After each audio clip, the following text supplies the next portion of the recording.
Hi, Pro-Life Jen. I'm Kristen Hawkins, and thank you for joining me on this new episode of Explicitly Pro-Life Podcast. We are in a brand new series on abortion crimes, and I want to share with you today the story of an abortionist in Indiana, George Clothler, who you might remember a couple of years ago when he passed away. The folks who, I don't know how it was discovered, but somebody discovered that he had remains of children in his garage, in his house, over 2,400 children. The remains of over 2,400 children in his home. It was absolutely a ghastly story. Like, I couldn't even believe it when I was reading the story. It was unbelievable. So joining me today is Cathie Humbarger. Cathie, if you've been to the Students for Life National Pro-Life Summit in past years spoken, she was a kind of one of the leads on the ground working for Indiana Right to Life, helping to put George Clothler out of business when he was practicing abortions, committing abortions throughout the state of Indiana. She's also the founder of Reprotection. We've talked with Missy Stone about Reprotection, the amazing work they're doing, shutting down abortion facilities, kind of the behind the scenes work. So, Cathie, thanks for joining me today.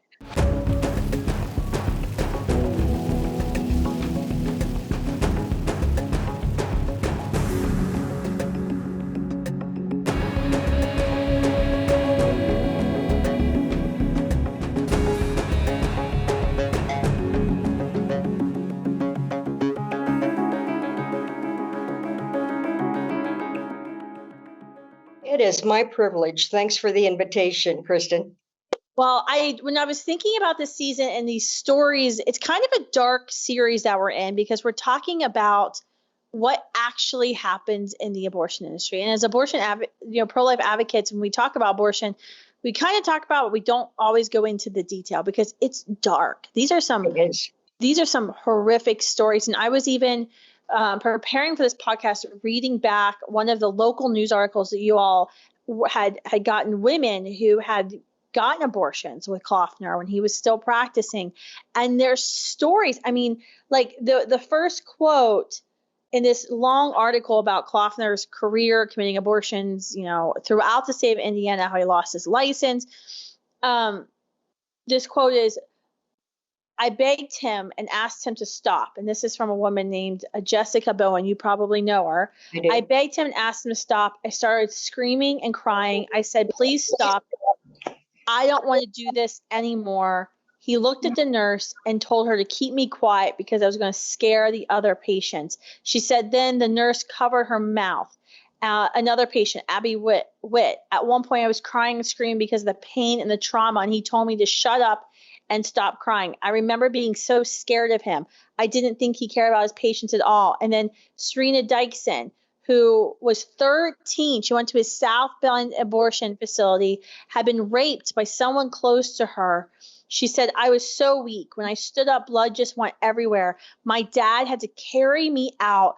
I was so weak. I was so busted, and I was 13. It was horrible, horrible pain. And he yelled at me because I was yelling in pain, and there was just no one to care, no compassion at all. He was just a very nasty man." Afterwards, when I went to recover, I ended up hemorrhaging everywhere, and he never even came back to check on me. He just sent me home. Those are horrific experiences, Kristen.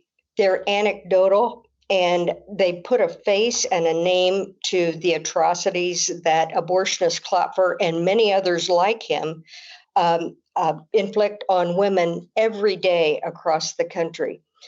The downside to that is we can't do anything about it if somebody just tells us a story. And I don't mean to minimize it by saying just tells us a story, but we have to have information that will allow us to file complaints against these awful abortionists. I don't call them doctors. Oftentimes they're the bottom of the barrel, as you know, as far as their medical ability.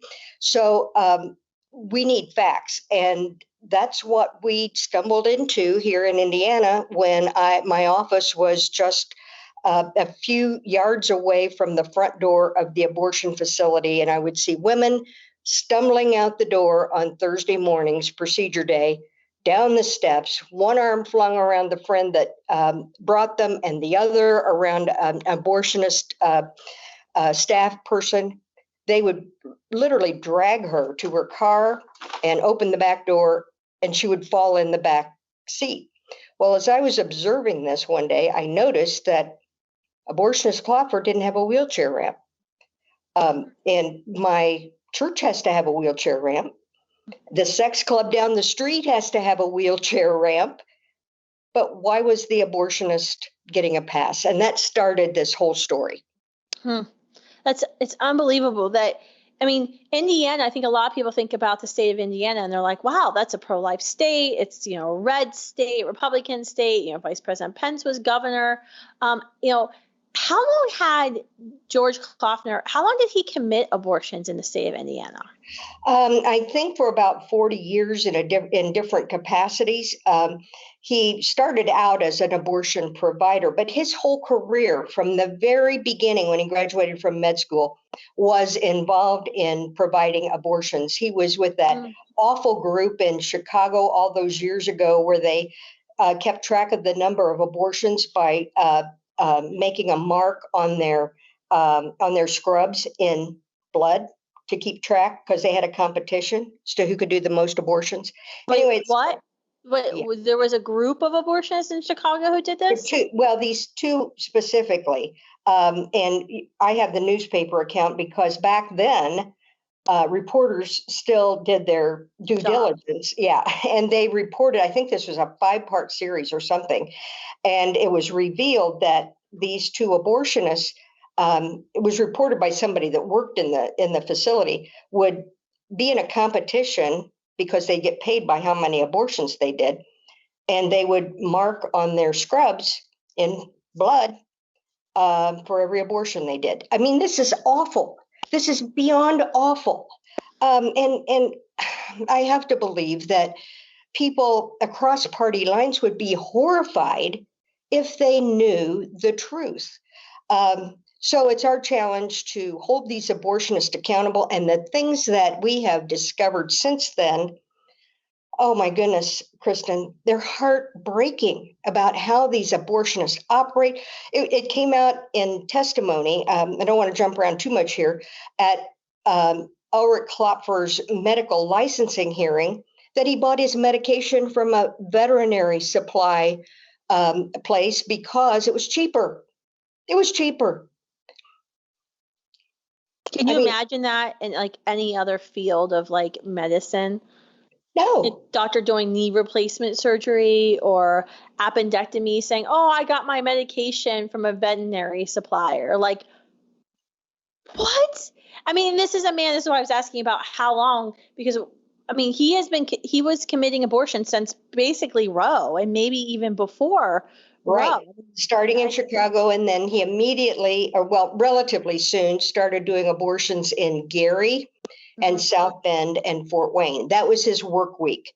He would come from Crete, Illinois, and work those 3 abortion facilities that originally he worked for, but ultimately purchased the locations, the actual buildings, and also the abortion businesses. So he was the provider, the building owner, and the business owner. So we had several avenues to pursue in holding him accountable. And it takes forever, Kristen, forever. So I guess, I mean, the story is horrendous that this man had 2,400 children. 2,411, yes. But I guess it's not surprising considering some of the stuff that you're telling us.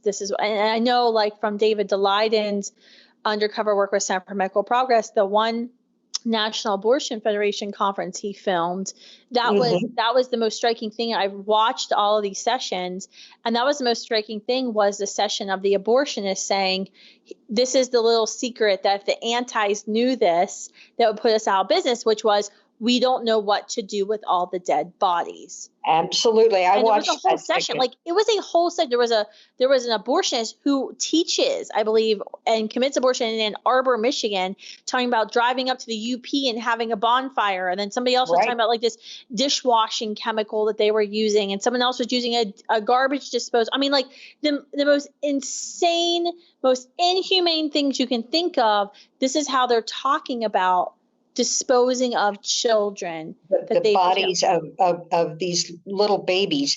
That segment that David Daleiden filmed was the motivation for us to pass legislation here in Indiana about the respectful disposal of the bodies of aborted babies. It took us a while to get it into place, but we also tied it into pill abortions because the abortionist needs to tell the woman that comes in for a pill abortion that you will expel something that looks like a baby because it is a baby, but you can bring it back to the abortion facility for respectful disposal. We can't order her to do anything with it, but we could go on and on. Let's stay on point. So okay. That's a great point, though. I do know you guys have. I think you had some struggles passing it. You passed. I think South Carolina has also passed a respectful burial. I think Ohio just did it as well. I mean, one day I had our team kind of calculate. I mean, it's like hundreds of football fields. Like if you had to actually bury the body of every child that's been aborted since 1973, and it was like I remember we did a graphic, and it was like how many football fields it would take to fill up all of babies who've been killed. I mean, and keep in mind that most of these babies are extremely small. So, way back in the day, I commented, I wonder how much longer abortionists could operate if they piled up the bodies of the aborted babies in front of their business every day, and people driving by saw these little babies. Right. I have an it's activism idea about that. I'm looking at one of our staff members right now because I want to do something very similar. I can't give any more details, and they think I'm crazy, but I think that's the problem. Is abortion thrives in darkness. We know evil always thrives in darkness. If you had to drive to work and were forced to see what was actually happening inside of the doors of the Planned Parenthood, you'd probably feel a little different about what's going on inside there. The motto that Reprotection adopted from our good friend, Father Frank Pabon, is it's impossible to practice vice virtuously. Yep. And that is so true. It doesn't make any difference if it's the most well-run Planned Parenthood facility that they're trying to cross all the T's and dot all the I's. But there are other violations, EPA regulations and, all kinds of city ordinances that if we had the opportunity to invest in turning over all these stones, we would be appalled, but very equipped to take action against these abortion providers. Absolutely. All right. So, Cathie, tell me, how did you guys shut down Clothler's abortion business? What you saw patients stumbling out, realized, wait a minute, there's no wheelchair ramp, but my church has to have a wheelchair. Was that kind of the first? It was. This is something we can do beyond sidewalk counseling, the women in front of the facility. Absolutely. It comes as no surprise to any of us that women who have had an abortion are wounded emotionally and some physically, and most of them are very reluctant to come forward and tell their story publicly, although that's changing a bit. But in order to hold these abortionists accountable, you have to find some violation that maybe you can get them on that doesn't require the woman to step forward. Now, I wasn't thinking all of that when I looked out my window and saw these women staggering down the steps. I just thought, I wonder what else is going on behind these closed doors that we don't know about. Now, at the time, I did some research and found out that the the oversight for wheelchair ramps was under the Disabilities Act that was passed several years ago. So this was during the Obama administration, but I found out how to file a complaint and did so, and wasn't surprised when I didn't get any response. They finally responded after multiple pokes from me that they were not going to investigate this case, not because it didn't have merit, but because they didn't have time. So then, as I was thinking, this just looks bad. What's going on here? So I found out that we could, under a public information request here in Indiana, get the termination of pregnancy reports that is required by law for every abortionist to fill out for every abortion that they do. So this was horrific to see this huge stack of papers, and I have pictures, knowing that one sheet of paper is the only evidence that this child ever lived. So we started requesting termination of pregnancy reports and reviewing them. At the time, the abortionist had to fill them out by hand. So we started finding all kinds of missing information, information that wasn't provided. And then, oftentimes we operate in a silo, Kristen, and that's awful in the pro-life movement. But I found out that there were people in St. Joe County, where South Bend is, and Gary, which is where Lake County advocates, that they were having some of the similar concerns. So we banded together. Ultimately, we filed over 2,000 complaints against abortionist Clothler, primarily for poor record keeping, because that's all we had to go on. However, there's also a place on the termination of pregnancy report that requires the abortionist to put a date when the Child Protective Services was notified. At the time, the age in Indiana was 14. So any abortion victim that was under age 14, so we're talking 13, 12-year-olds, had to be reported to the Child Protective Services. Well, he wasn't, boldly not filling out that he did.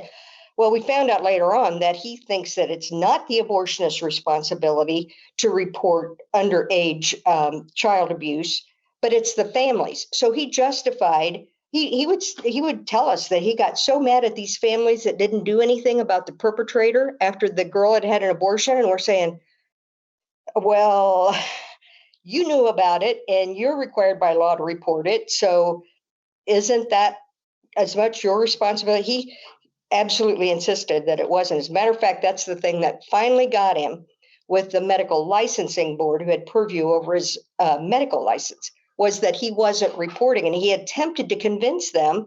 These doctors know that you have to report child sexual abuse. They're mandated reporters. And he was trying to convince them that it was a family issue. And he came from Germany, so he had this really heavy German accent. And the longer the hearing went on, the more pronounced the accent was. And up until that time, so he just sounded like a Nazi, is what you're saying. Yeah. So the doctors on the medical licensing board are not really excited about punishing other doctors. So when it was just a discussion about reporting, that was one thing. Even the veterinarian medication, that didn't push him over the edge. But when he started talking about this, and it was probably 1 o'clock in the morning, this hearing went on from 10 o'clock one morning until 2 o'clock the next morning.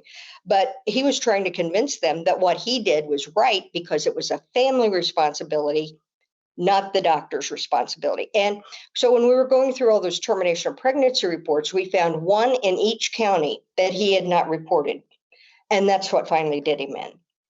Wow. Okay, so unpack what you said. So there's these medical licensing boards, and they're made up of doctors, and they don't like to discipline other doctors because it makes their craft look bad or whatever. So the fact that he was buying medication from veterinarian suppliers didn't put them over the edge. They were okay with that? Well, I don't know that they commented. I think it came out in the AG's attorney was trying to get that information in so that it would be relevant. And so they didn't respond specifically to that, but they heard it, so that you would think that would make a difference. But when you're talking about reporting errors, doctors are loath to fill out paperwork anyway. So if it's just a reporting, you didn't fill in a box, well, you didn't fill in multiple boxes, accounting for 2,000 complaints, they're not as interested in disciplining him about that as they are about something like not reporting child sexual abuse. So that's actually what did him in. That's why he ended up retiring / surrendering his medical license. Yes, they never did revoke his license. They suspended it, but the list of things that he was going to have to do at age 76, he wasn't going to do. He was supposed to go back for training on current gynecological medicine and practice with another gynecologist and all of that. He wasn't going to do that. So his license was suspended. Yeah, I mean, 76, he's not going to, he's an abortionist that kills babies. He's not going to want to learn any more new tricks. Yeah. How was he able to commit abortions? Because a lot of states have like admitting privilege laws. Was there no admitting privilege law in Indiana? How was he? A lot of times you've got to have, admitting privileges into a hospital. So if something goes wrong, like when we think about Jennifer Morabelli and, how she passed away there in Gaithersburg, Maryland, because she was going for a late-term abortion. And Carhart doesn't have admitting privileges because Maryland doesn't have to. He was on a plane to Omaha where he commits late-term abortions the other half of the week, and they never could get a hold of him. She was hemorrhaging to death, and by the time she got to the hospital, they didn't know what was going on, and she died because absolutely, the abortionist, Dr. Leroy Carhart, doesn't have admitting privileges in Maryland. How did you guys have that law in Indiana while he was an abortionist? And how did not then? I think most of the admitting privilege laws have been passed more recently. At the time, back in 2013, 2014, we did not have admitting privileges requirement. However, we were attempting to get that passed in the State House. It wasn't going anywhere because we didn't have the majority that we needed. So in Indiana, there's a home rule provision, which means that local governments can pass ordinances regulating businesses that operate in their jurisdiction that are different, or not different, but if the state is silent or if they want to make it more strong in their jurisdiction, they can. So that's the home rule idea. So we went to the commissioners in Allen County and actually got an ordinance passed requiring any itinerant physician to have admitting privileges themselves in the county or a contiguous county, or have a formal relationship with a doctor that did. Any doctor who didn't live in the county, right? Who traveled? Is that what you meant? Any itinerant physician, anybody that came in from outside. Using big medical terms here, just trying to get okay. Yeah, right. Anybody that did any kind of invasive procedure, like LASIK surgery or something like that, had to have in Allen County either admitting privileges or a formal relationship with a doctor that did have admitting privileges in the hospital. And the reason that's so important is the case you cited. These women show up, and oftentimes they've been coached to say they're having a miscarriage, but the doctors don't know the story.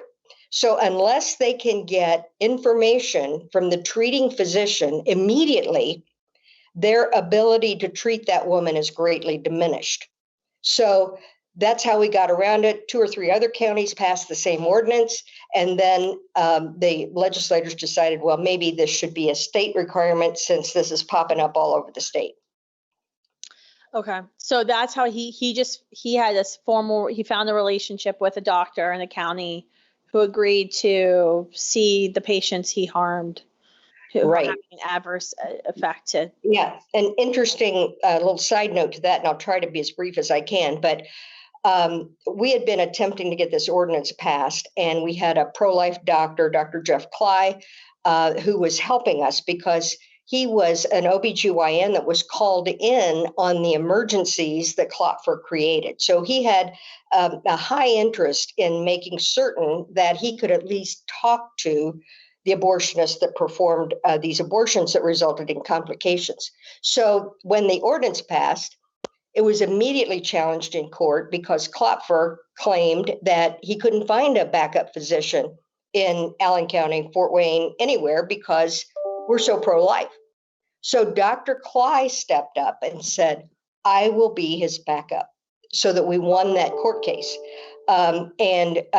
It's an incredible story that he has to tell about serving as his backup, et cetera. But that is what actually saved the court case and put Clothler out of business, not immediately, but 2 years later when we discovered that he wasn't reporting these underage abortions to the CPS. And we went back to Dr. Cly and said, Dr. Cly, we know you don't want your good name affiliated with a doctor who's not reporting child sexual abuse. And he said, absolutely not. He withdrew his admitting privileges relationship with Dr. Clothler, and that shut him down. It's unbelievable. I mean, your story is so interesting because here you are leading a local pro-life effort. You see an opportunity, something that's sort of outside the box. You start researching. Then you started banding together with other pro-lifers across the state of Indiana to say, let's put our heads together. Let's figure out how to do this. And you guys were able to shut him down. Well, I wish I could tell you we had this wonderful strategy set out from the very beginning, but we didn't. I just, and the others on the team, we just keep trying doorknobs. And if they opened, we walk through. I mean, we didn't even know the information that was accessible to us through the public information request. So that was a whole learning experience as well. But Kristen, I just want to throw this one thing in. The reason that I got involved in pro-life advocacy in the 1980s was because a friend of mine said to me, I've had an abortion. Will you still be my friend? Well, this was way before post-abortion ministry or support groups or anything like that. And I knew abortion was going on, but I didn't know I knew anybody. So I said, of course. Well, as we began, she allowed me to walk through her healing process with her. And I asked her all kinds of questions that I probably shouldn't have, but she was gracious to answer. So the Lord grabbed my heart through the broken heart of a woman who had had an abortion back in the 1980s. So I want to save every baby I can, but the atrocities that are committed on women that just breaks my heart. Mm-hmm. So all those years ago, the Lord was already preparing me to do something to help the women who are victims in this. Yeah, I mean, think about Roe versus Wade and what Roe versus Wade and Doe versus Bolton did. It's really a law for abortionists. It protects abortion. Absolutely. And they hide behind reproductive rights or women's rights or whatever the term du jour is. But it's really about them.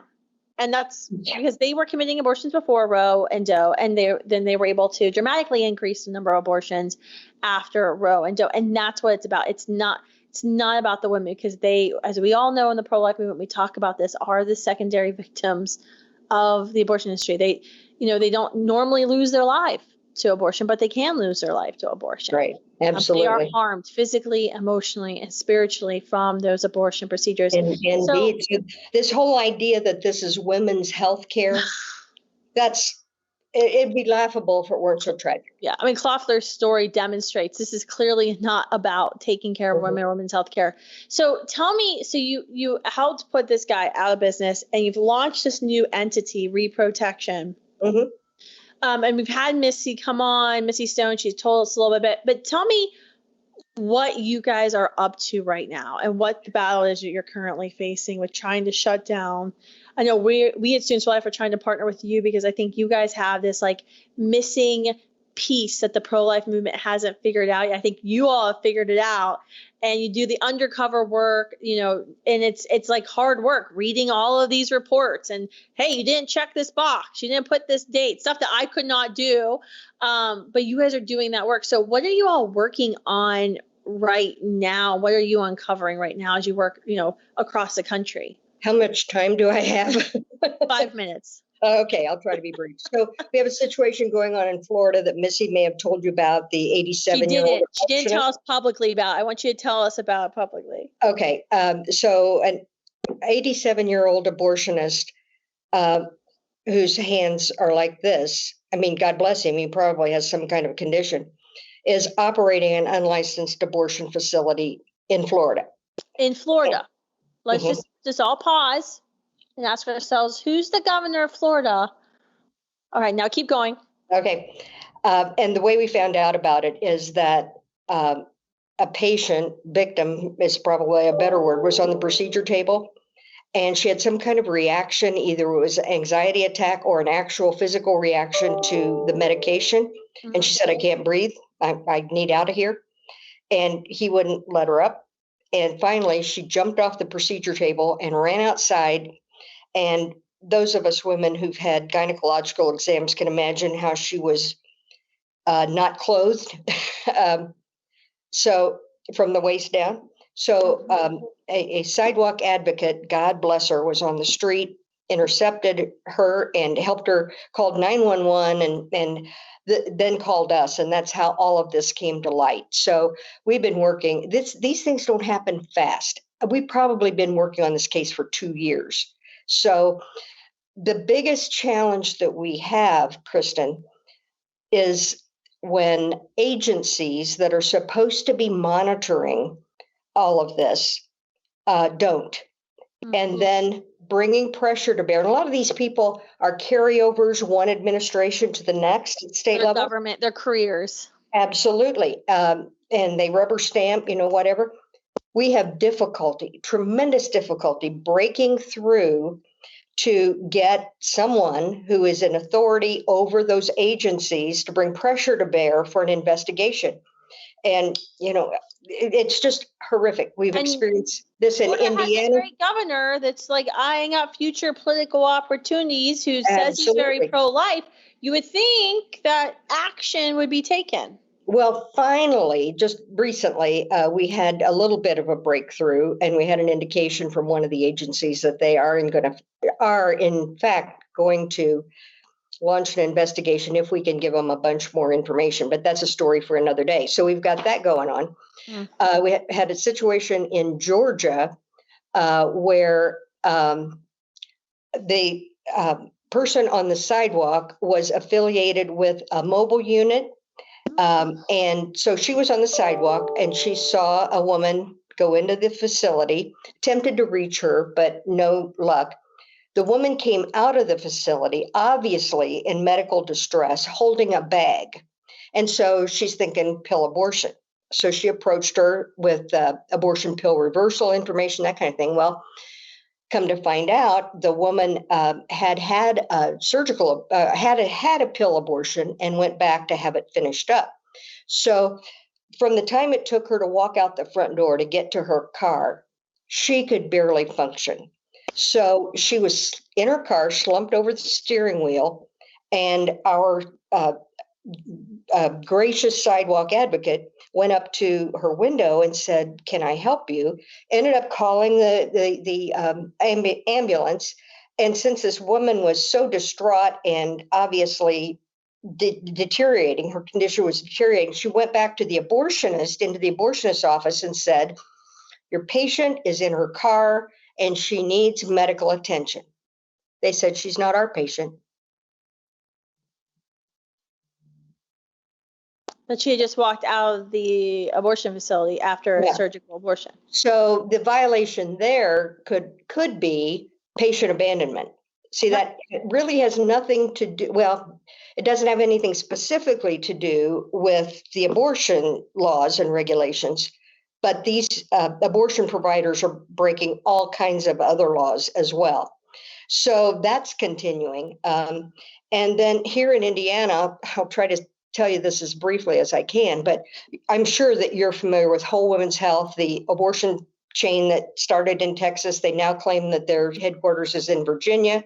But after they won that Supreme Court case about 4 years ago or so, Amy Hagstrom Miller said on the steps of the Supreme Court, what happens in Texas doesn't stay in Texas.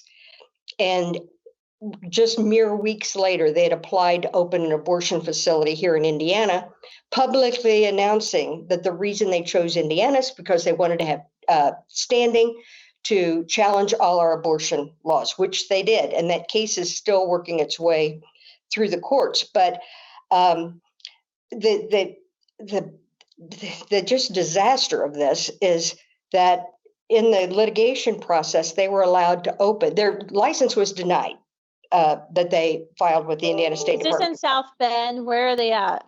Yes, they're in South Bend. This is the one that Pete Buttigieg, the now fellow who's teaching at Notre Dame or was teaching at Notre Dame, And he actually was supported them and allowed that yeah, to happen. absolutely. Notre Dame, a Catholic college, just make that connection.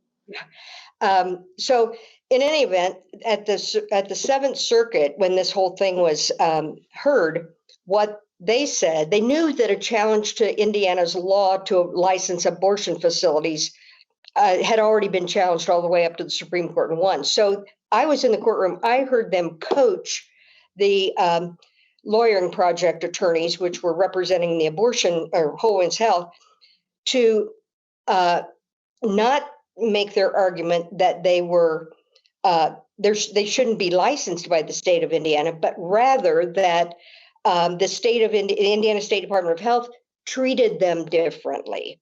So it would take me an hour to unpack this whole thing. But what they ultimately did is instructed the Indiana State Department of Health that they had to let them operate as if they had a provisional license, and they cited Indiana code. Well, Indiana code about provisional licenses only apply to already approved abortion facility licenses during their first 90 days of operation, so that someone from the health department can go in and see if they're complying with all the rules and regulations. At the end of 90 days, that provisional license changes into a full license. Mm-hmm. So they've never had an approved application. And here they are. And even worse, the Indiana State Department of Health claimed erroneously, as we pointed out to them, that they couldn't inspect because they didn't have a license, when actually in the judge's rulings, they said the Indiana State Department of Health shall continue to inspect them. So the attorney from the Indiana State Department of Health is saying we can't inspect them because they're not licensed. And yet in the judge's ruling, it says that they're to be inspected. So not only are they operating without a license, but as far as I can tell, they're not being inspected. And this has gone on for 2 years. So how can we know what's going on behind closed doors? Holy cow. But yet, like women's hair salon, a pedicure place, like that, those all have to inspection. You got, wow. Okay. Well, thank goodness Reprotection is on the scene, and you guys have got a team that you're growing. Your national organization is growing. Missy's phenomenal. I'm so excited. Our former field director, Missy's over there. I miss her all the time, but I'm so excited I get to work with her now, Reprotection. But wow. Okay. So we have to wrap up. I feel like we could talk for hours and maybe days. I just want to take a quick minute. I promise it'll only be a few seconds. I want to thank you, Kristen, for understanding that we can no longer fight this pro-life fight in our own silos, and everybody worried about their turf and their fundraising and their whatever. You get it. You understand that you don't have to recreate what we're doing, and we don't have to recreate what you're doing, but we can work together, and that's what's going to make the difference. I wish I could say I always figured that. It took me a while to figure that out. All of us, yeah. All of us, it does. But it's the more and more I see it, we see it being replicated on the local model, and we're seeing all kinds of success happening in places Right. like El Paso and St. Louis. And it's because leaders have come together and said, hey, let's all work together. And so now it's like, how do we break down the communication barriers in this? So that's a whole nother episode, but thank you for Right. that. I really appreciate that. Keep praying for me in that quest, because let I me just tell shall. you, it's not, Been in this together for years, haven't we, Kristen? yeah, it's not an easy mission. But how can folks learn more about reproduction and follow like the cases that I know I follow you guys on Instagram. Mhm. Where can folks like get more information, follow reprotection? Well, we have a Facebook page and a website. Reprotection.org is how you can find us on the website. We're a little bit um, careful about what we expose on a public social media platform like that. So we do have communications with those that we know are supporters, and let them know about these things. So These make a ongoing. donation if you really want to be in the know, is what she's saying. Thank you, Kristen. We want to make people aware, but we don't want to make public everything that we're doing. So some of the intricacies in how we operate, we keep a little close to the vest. Yeah, I'm actually going to go on right now because I'm like, I don't get really good. I'm just going to just make a donation, become like a monthly donor, and then I can make sure I'm in the know on everything. So thanks so much for being on today, Cathie. It was so great to chat with you. And I Absolutely. really look forward to working with you in the coming weeks and months to shut down some abortion facilities. Likewise, my pleasure to be your partner. God bless. God Thank bless. you all for joining us today. Thank you for subscribing to Explicitly Pro-Life. Please make sure you spread the word about this brand new series, Abortion Crimes.